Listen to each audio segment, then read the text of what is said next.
화천대유의 김만배는 성남도시개발공사 개발사업본부장이던 유한기에게 2015년 대장동 개발 관련 수억 원을 건넨 사실이 있습니다.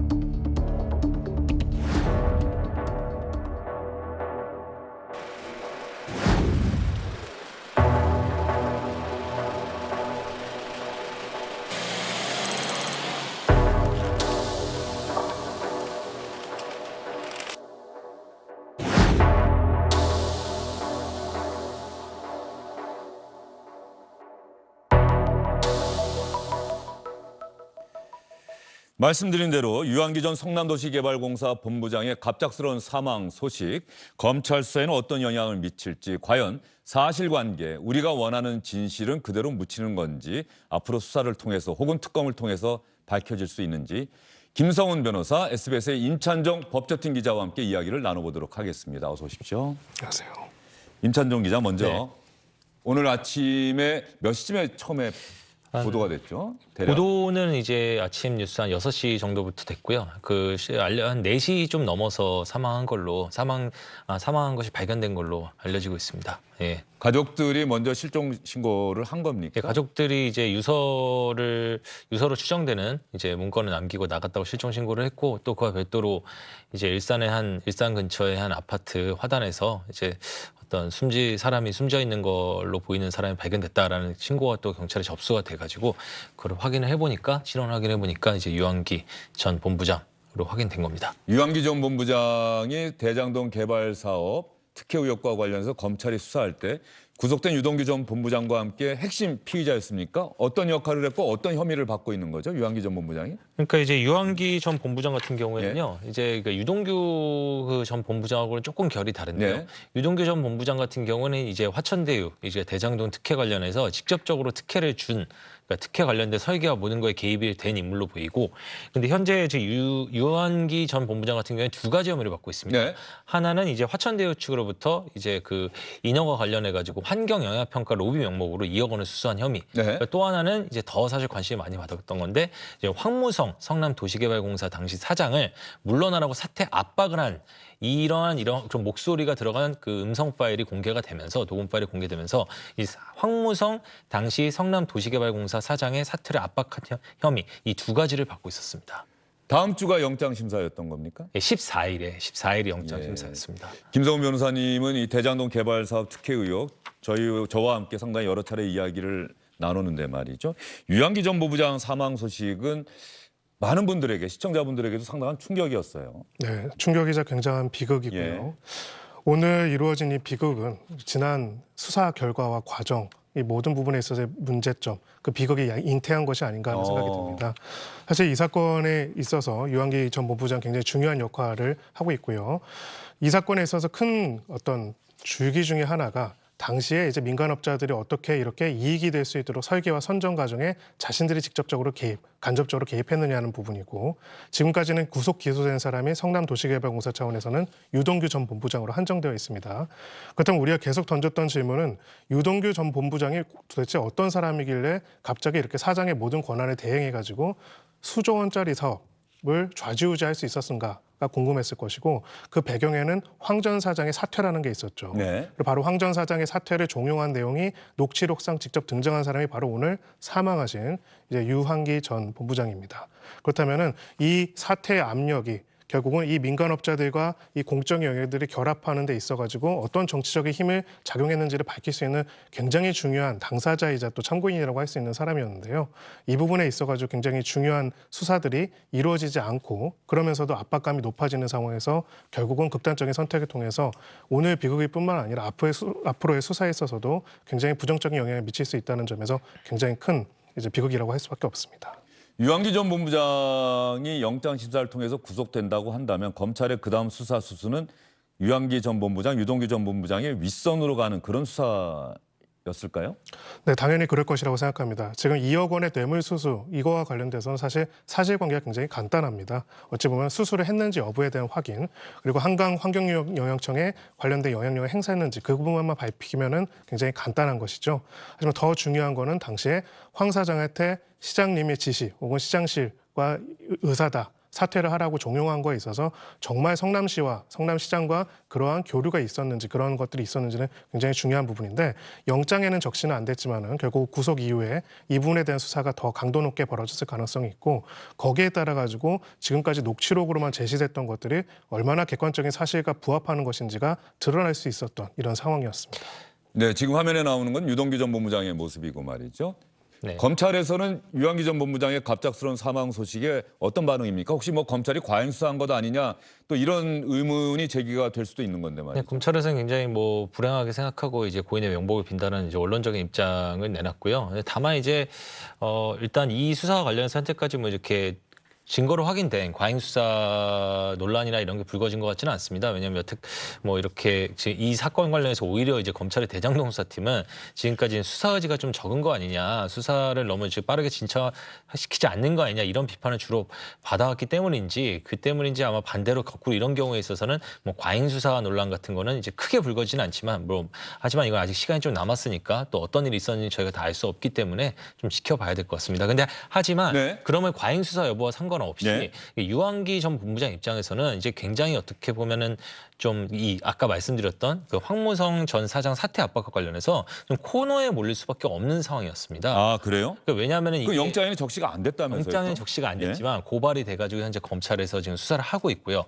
근데 이 경우에는 왜냐하면은 이게 보통의 경우에 이 황무성 전 사장 사태 같은 경우에는 유한기 본부장의 책임으로 모든 걸 유한기 본부장이 다 떠안고 가든가 아니면 윗선 책임이라는 거를 본인이 얘기를 하든가 둘 중에 하나는 해야 되는 상황이었습니다. 한마디로 그게 사실 여부는 알 수 없는데 만약에 윗선 책임이라는 부분은 진술을 하지 않는다면 실제로 없어서 진술을 안 할 수도 있고 실제로 윗선이 개입을 했는데 진술을 안 했을 수도 있지만 진술을 안 한다면은 황무성 사장이 유한기 본부장의 압박을 받고 사퇴를 했다는 객관적 사실이 존재하고 그거를 증명하는 녹음 파일이 존재하기 때문에 이 경우에는 유한기 전 본부장이 강요죄로 처벌을 받을 가능성이 대단히 커집니다. 근데 반면에 또 윗선에 대해서 만약에 윗선 개입이 있었다면 윗선의 지시로 나는 그 뜻을 전달했을 뿐이다. 녹음 파일에도 보면은 시장님 뜻이다 또는 뭐 정 실장도 알고 네. 있다 이런 말들이 나오는데 그런 말에서 의미하는 것처럼 만약 정말 윗선이 개입한 게 사실이고 그거에 대해서 만약 진술을 한다면은 이 뇌물 혐의하고 별도로 이 직권남용이나 강요 혐의에 대해서는 유한기 전 본부장 형사 책임을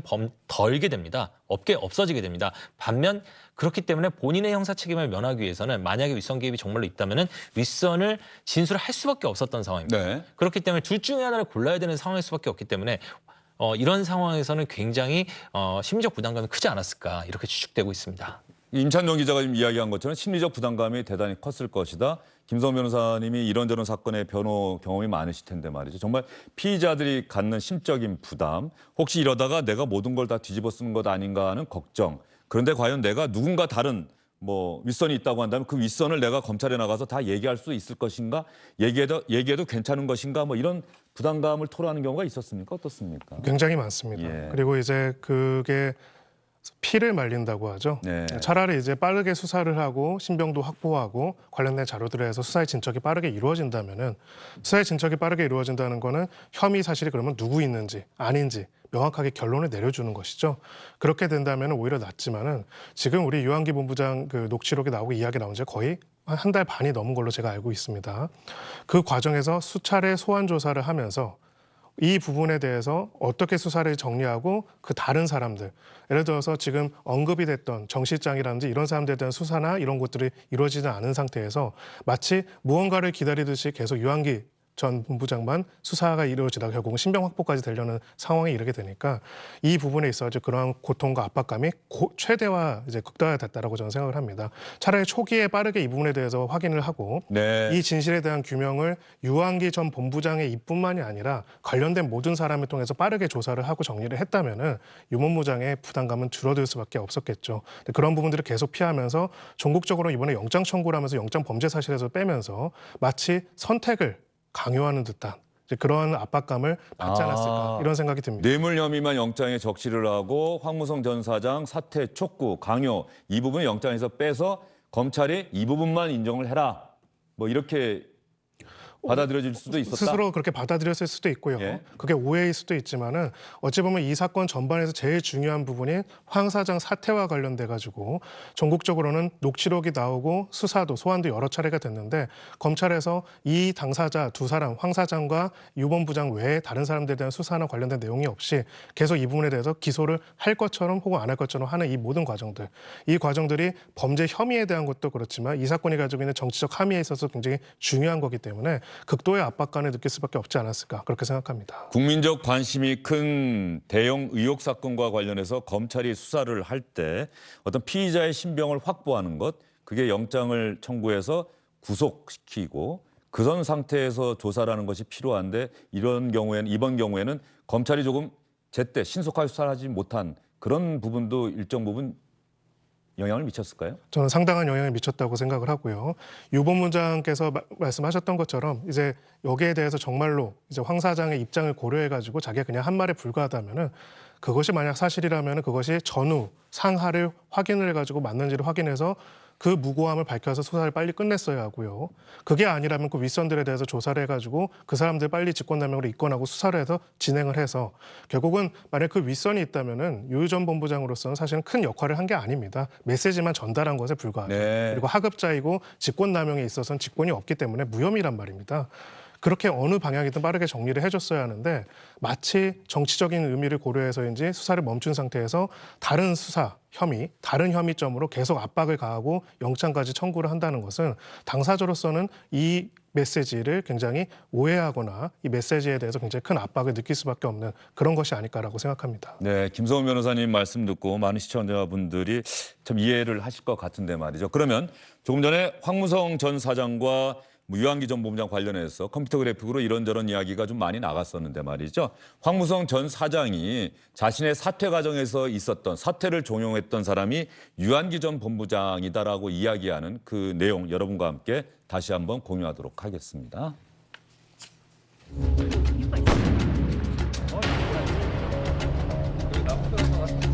근데 저는 그런 식으로 얘기했지. 야, 임기가 아직 한참 남았고 임기 시장으로 3년으로 계약을 하겠는데 왜 그만둬야 되냐. 그러니까 그런 사유는 얘기 안 하고 하여튼 죄송합니다. 그 대장동 사업자 공모 홍보가 나갈 무렵이었던 것 같아. 유한기가 거의 매일 오다시피 그러시다. 네. 유한기 전 본부장이 죄송합니다 이렇게 이야기하면서 거의 매일 와서 사퇴를 종용했다. 유한기 전 본부장의 사망 소식을 접한 황무성 전 사장은 오늘 이런 입장을 밝혔습니다.